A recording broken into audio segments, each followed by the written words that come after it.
গতকালকে থেকে ফেসবুকে বা দেশ জুড়ে বিএনপি বনাম সমন্বয়ক একটা অবস্থান চলছে। নাহিদ ইসলাম বলছিলেন যে ১/১১ সরকারের একটা ইঙ্গিত তিনি পাচ্ছেন। ইভেন এই সরকার পতনের পরও এখানে একটা সামরিক শাসনের ওয়ান কাইন্ড অফ পরিকল্পনা কারো ছিল, বাট ছাত্ররা সেটাকে মেনে নেয় নাই, যার কারণে ডক্টর মোহাম্মদ ইউনূসকে ক্ষমতায় বসানো হয়েছে। তো ওই দিন মানে সরকার গঠনের আগেও বিএনপির কিছু বক্তব্য তিনি দিয়েছেন যে কিভাবে বিভিন্ন জায়গায় দলীয়করণ তারা করার চেষ্টা করেছে বা অনেক জায়গায় হয়তো করেছে, পরবর্তী সময় সেখানে পরিবর্তন আমরা দেখেছি। তো এরপরই সেনাপ্রধান নিয়ে বরাবরই বেগম খালেদা জিয়ার সাথে সর্বশেষ তিনি বাংলাদেশ ত্যাগ করার আগে ওনার একটা সর্বশেষ সাক্ষাৎ ছিল, যেটাকে অনেকেই একটা ইঙ্গিত ভাবছিলেন যে বিএনপির সাথে সেনাপ্রধান একটা পজিটিভ সম্পর্ক তৈরির চেষ্টা, মানে নানান ধরনের বক্তব্য আছে। তো এর মাঝখানে গতকালকে থেকে যখন 1/11 সরকারের আলোচনা উঠছে, অন্তর্বর্তী সরকারের প্রশ্নটা আবার সামনে আসছে, ওই মুহূর্তে সেনাপ্রধান একটা আহ্বান জানিয়েছেন, তিনি বক্তব্য দিয়েছেন এটাকে দুইভাবেই নেওয়া যায়। তো আমি সবসময় পজিটিভ মানুষ, পজিটিভলি নিচ্ছি। গতকালকে একটা প্রোগ্রাম ছিল, সেই প্রোগ্রামটাতে আমি প্রথমে বলি আমাদের সেনাপ্রধান তিনি একটা নতুন কি বলা হয় যে পদবি পেয়েছেন, বা এটাকে অনারই আমরা বলতে পারি। চট্টগ্রাম সেনানিবাসে দ্য ইস্ট বেঙ্গল রেজিমেন্ট এই সেন্টারের শহীদ এমআর চৌধুরী প্যারেড গ্রাউন্ডে ইস্ট বেঙ্গল রেজিমেন্টের 17তম কর্নেল অব দ্য রেজিমেন্ট অভিষেক অনুষ্ঠানে তিনি সেখানে ছিলেন এবং তিনি একটা উপাধিও পেয়েছেন। আচ্ছা, তো সেই প্রোগ্রামে তিনি আপনার একটা বক্তব্য দিয়েছেন যে আমরা নিউজের হেডিংসটা হচ্ছে এরকম, প্রস্তুত থাকার আহ্বান জানালেন সেনাপ্রধান। কিসের জন্য? যে কোনো পরিস্থিতিকে মোকাবেলা করার জন্য, হতে পারে দেশি অথবা বিদেশি। বলছেন দেশের স্বার্থে যে কোনো ত্যাগ স্বীকার করতে প্রস্তুত থাকতে হবে সেনাবাহিনীর সব সদস্যদেরকে।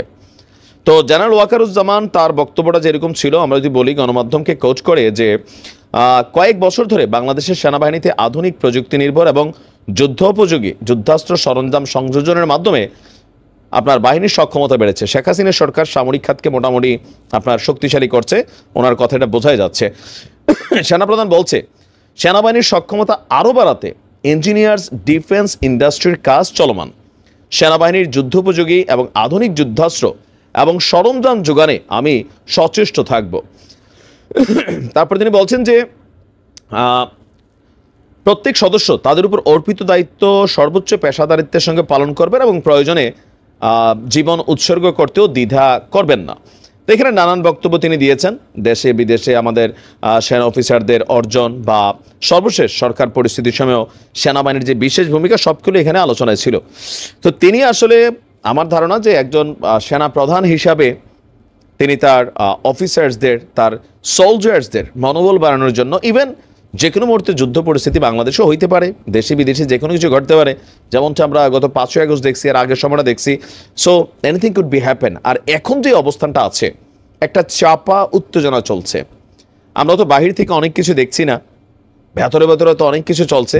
সো এই উত্তেজনায় যে কোনো পরিস্থিতিতে আবারও মাঠকে কন্ট্রোল রাখতে হলে এটা সেনাবাহিনীর দ্বারাই সম্ভব, অন্যদের দ্বারা সম্ভব না, এটা হচ্ছে বি প্র্যাকটিক্যাল। সো যদি দেশে আবারও কোনো জরুরি পরিস্থিতি তৈরি হয়, তাহলে কিন্তু এই দায়িত্বটা সেনাবাহিনীকে নিতে হবে। দেশে আসলে কি ঘটছে? বিএনপি ভাবছে যে এই সরকার তলে তলে একটা কিংস পার্টি তৈরি করছে। তো বিএনপির ভাবনাকে অনেকে জায়েজ মনে করছেন এই কারণেই যে বৈষম্য বিরোধী আন্দোলন এবং জাতীয় নাগরিক কমিটি মিলা ফেব্রুয়ারিতে রাজনৈতিক দল আনবে।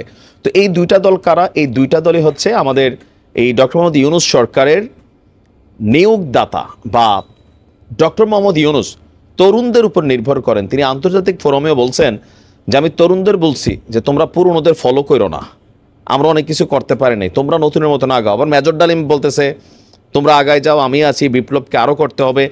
আমরা স্পষ্ট যেটা দেখতে পাচ্ছি, আওয়ামী লীগ শূন্য মাঠে বিএনপি বনাম সমন্বয়ক বা বৈষম্য বিরোধী বলেন, জাতীয় নাগরিক কমিটি বলেন, একটা আভ্যন্তরীণ দ্বন্দ্বের প্রকাশ।